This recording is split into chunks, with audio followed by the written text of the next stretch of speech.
Now let's turn to the United States. President-elect Donald Trump is mounting pressure on Congress to pass a federal spending bill in an attempt to avoid a government shutdown.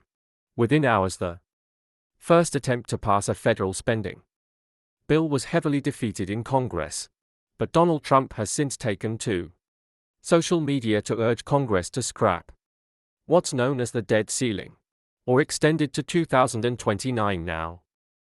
Despite Donald Trump originally backing the bill, 38 Republicans broke ranks and voted against it. It failed to reach the required two-thirds majority. Now we're waiting to see if his second vote on Friday, which would require just a simple majority, will happen. And if it does, will it receiving enough support to pass with such a slim Republican majority? Well, here's the Speaker of the House, Mike Johnson, speaking after the first vote.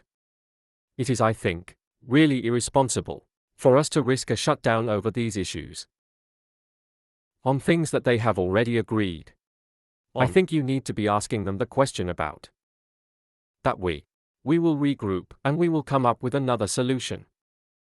So stay tuned. Well, as for the Democrats, they are blaming what they call the MAGA Republicans. They say, went back on an agreement. One or two puppet masters, we and the extreme MAGA Republicans, decide to do the bidding of the wealthy, the well-off, the well-connected, millionaires and billionaires, non-working class people all across America. The bill that is before us today is just part of an effort to shut down the government. Unless we, as representatives of the American people, bend to the will of just a handful of millionaires and billionaires. Well, our correspondent Peter Bose has the latest on this. It is now a race against time, with the hours kicking away. If there isn't an agreement by the end of Friday, well, the government shutdown would start at the beginning of the weekend. That's the last thing many Americans wanted to hear.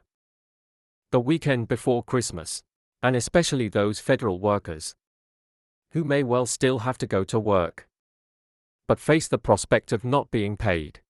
And who knows how long this would go on for. But there is still some hope. There is still the possibility that there could be an agreement. It would likely involve some compromise, perhaps on both sides, Republicans and Democrats. This was the second version of a bill that there was initially some agreement on. It was a bipartisan bill, so yes, there was agreement on both sides. But Donald Trump, and especially Elon Musk, spoke out very strongly against it. And then came along the second version. Donald Trump insisted on this extra clause that would involve the suspension of the debt ceiling.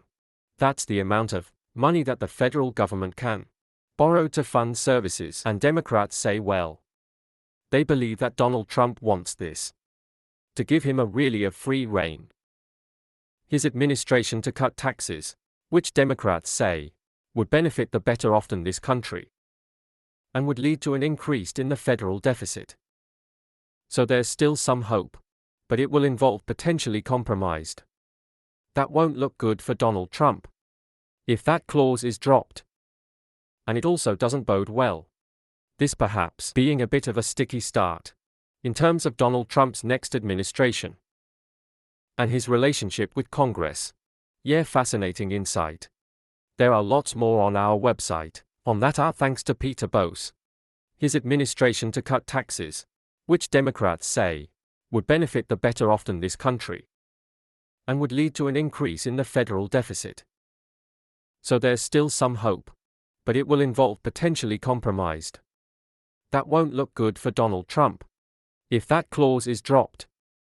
And it also doesn't bode well, this perhaps being a bit of a sticky start in terms of Donald Trump's next administration and his relationship with Congress. Yeah, fascinating insight. There are lots more on our website on that. Thanks to Peter Bose.